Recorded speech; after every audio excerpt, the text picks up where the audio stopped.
श्रीमद् नारद पुराण एवं पद्मोत्तर खंड में कहा गया है, रटन्तीह पुराणानि भूयो भूयो वरानने न भोक्तव्यम संप्राप्ते हरिवासरे।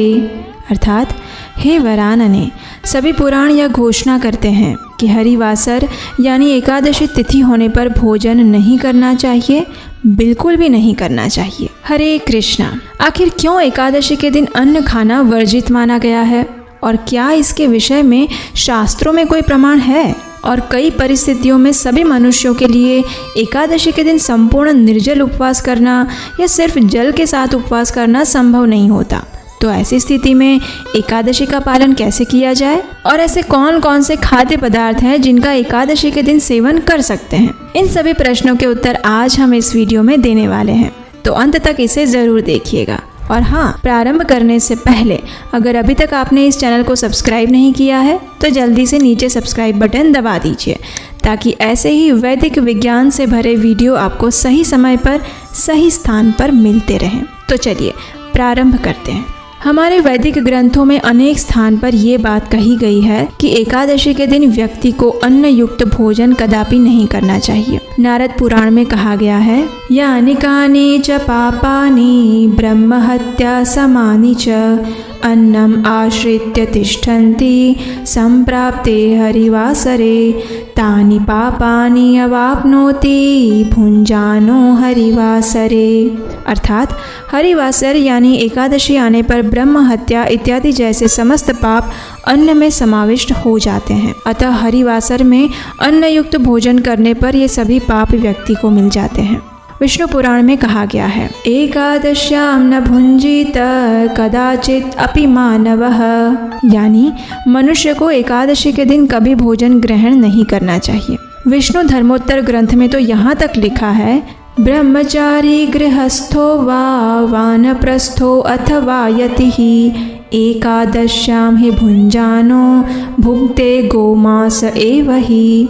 अर्थात ब्रह्मचारी, गृहस्थ, वानप्रस्थ अथवा यति जो कोई भी हो, एकादशी में भोजन करने पर गोमांस भोजन के बराबर होता है। ये तो सिर्फ कुछ संदर्भ हैं जो अभी हमने आपको बताएं। इस प्रकार के हमारे शास्त्रों में अनेक स्थानों पर प्रमाण मिलते हैं जिसमें एकादशी तिथि के दिन किसी भी प्रकार का अन्न भोजन नहीं लेने के लिए कहा गया है। इसलिए 8 वर्ष की आयु से 80 वर्ष की आयु के सभी मनुष्यों को अपनी क्षमता अनुसार एकादशी व्रत का पालन अवश्य करना चाहिए।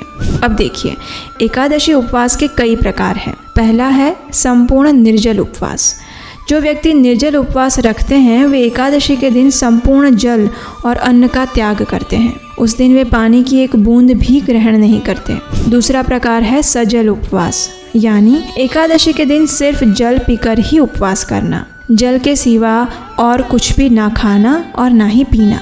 तीसरा उपवास होता है सफल उपवास, यानी जो व्यक्ति इस प्रकार का उपवास करते हैं वे एकादशी के दिन 1 या 2 बार जल, दूध और फल लेते हैं। और चौथे प्रकार का उपवास है एकादशी प्रसाद युक्त उपवास, अर्थात एकादशी के दिन जो चीज़ें खाई जा सकती है उससे बना भोजन प्रसाद लेकर किया गया उपवास।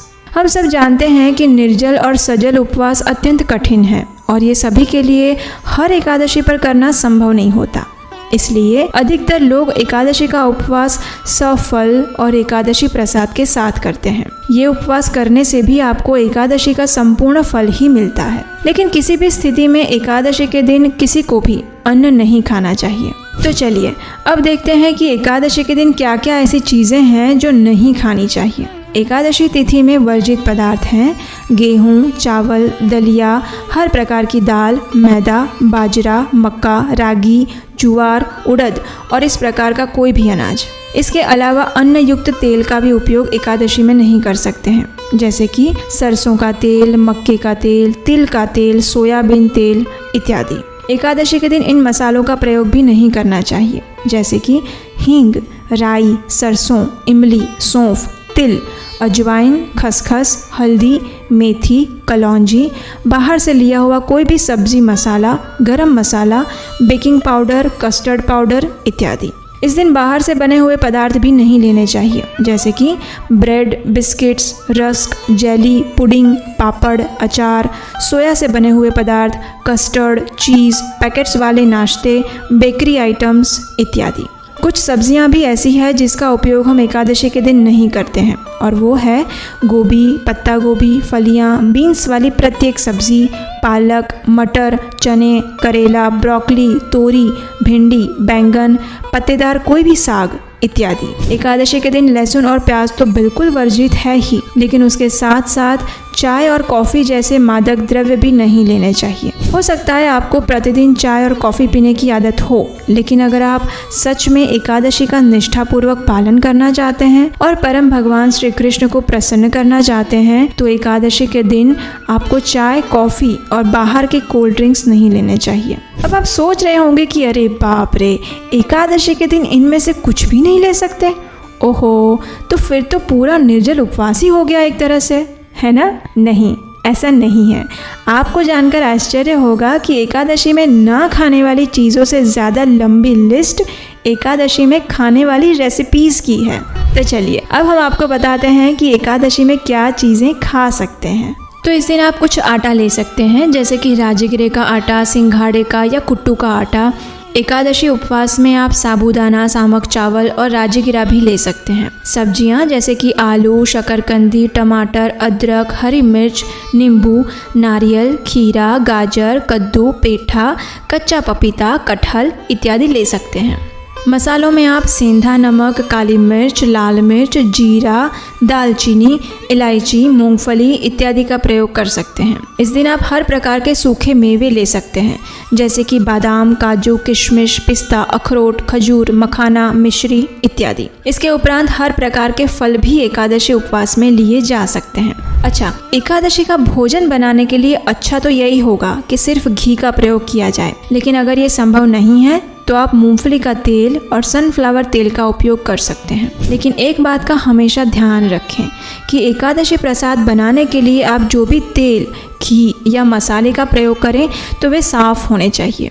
यानी पहले आपने किसी तेल में कोई चीज़ तली हुई है तो उसी तेल में दोबारा एकादशी प्रसाद मत तलिएगा। उसी प्रकार घर में कोई भी मसाले अगर आटे वाले हाथों से उपयोग में लिए हुए हो या उसमें हल्दी गिरी हो तो उसका प्रयोग नहीं करना चाहिए। एकादशी भोग बनाने के लिए साफ मसाले ही प्रयोग में लेने चाहिए। एकादशी में दूध और दूध से बनी हुई सभी चीज़ें ले सकते हैं, जैसे कि दूध, दही, छाछ, माखन, पनीर, मट्ठा, चीज़, श्रीखंड, लस्सी इत्यादि, और दूध से बनी हुई मिठाई भी।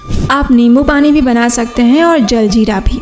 बस याद रहे उसमें कोई ऐसा मसाला ना डालें जिसमें किसी भी प्रकार का अन्न का प्रयोग किया गया हो। मीठे में आप चीनी, गुड़, मिश्री और शक्कर का इस्तेमाल कर सकते हैं। चलिए अब फटाफट से आपको हम कुछ एकादशी स्पेशल रेसिपीज़ के नाम बता देते हैं। आलू सब्जी, साबूदाना खिचड़ी, कुट्टू या राजगिरे के आटे से बनी हुई पूरी, पराठे, चपाती या भाखरी, साबूदाना खीर, फ्रूट क्रीम बिना कस्टर्ड पाउडर के, आलू टिक्की, साबूदाना अप्पम, फ्रेंच फ्राइज, घर पर तले हुए आलू चिप्स, साबूदाना वेफर्स या सेव, कुट्टू, सिंघाड़े या राजगिरे के आटे से बने हुए पकौड़े, केले के चिप्स या केले की सब्जी, दही का रायता, मीठी लस्सी, आलू और पनीर की सब्जी, राजगिरे का हलवा, शकरकंदी का हलवा, रोस्टेड पनीर, नारियल के लड्डू, मूंगफली के लड्डू, मिल्क केक, गाजर का हलवा, मूंगफली चिक्की, राजगिरे के लड्डू, बादाम shake, banana shake, mango shake, चीकू शेक, मिक्स फ्रूट जूस, खीरा, टमाटर,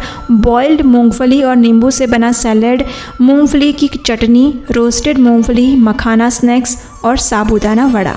ये तो सिर्फ कुछ ही चीज़ों के नाम हैं जो हमने आपको बताए हैं। अगर आपको इसके अलावा भी कोई रेसिपी याद आती है तो हमें नीचे कमेंट बॉक्स में ज़रूर बताइए और बाकी लोगों के साथ भी शेयर कीजिए, क्योंकि देखिए अगर आपके घर में बच्चे हैं या गर्भवती महिला या फिर बुजुर्ग हैं तो उनके लिए बिना कुछ खाए पिए रहना संभव नहीं है। तो इसलिए उनके लिए इतने सारे एकादशी व्यंजन आप बना सकते हैं, और फिर अगर एकादशी के दिन अगर इतनी वैरायटी मिलेगी तो बच्चे और बूढ़े खुशी खुशी एकादशी व्रत रखेंगे और उसका पुण्य फल मिलेगा आपको। तो इन सभी चीज़ों का प्रयोग करके आप एकादशी के दिन भी स्वादिष्ट और अनेक व्यंजन तैयार कर सकते हैं। लेकिन नियम केवल एक ही है कि एकादशी के दिन जो भी भोग बनाएं उसके अंदर तुलसी पत्र डालकर सबसे पहले भगवान को अर्पित करिए, उसके बाद ही खुद उसका उपयोग करें या फिर अन्यों को दें। अब देखिए, इस वीडियो को खत्म करने से पहले एक आखिरी लेकिन सबसे महत्वपूर्ण बात हमेशा याद रखिएगा कि सब चीज़ें जो हम कर रहे हैं वो सिर्फ और सिर्फ इसलिए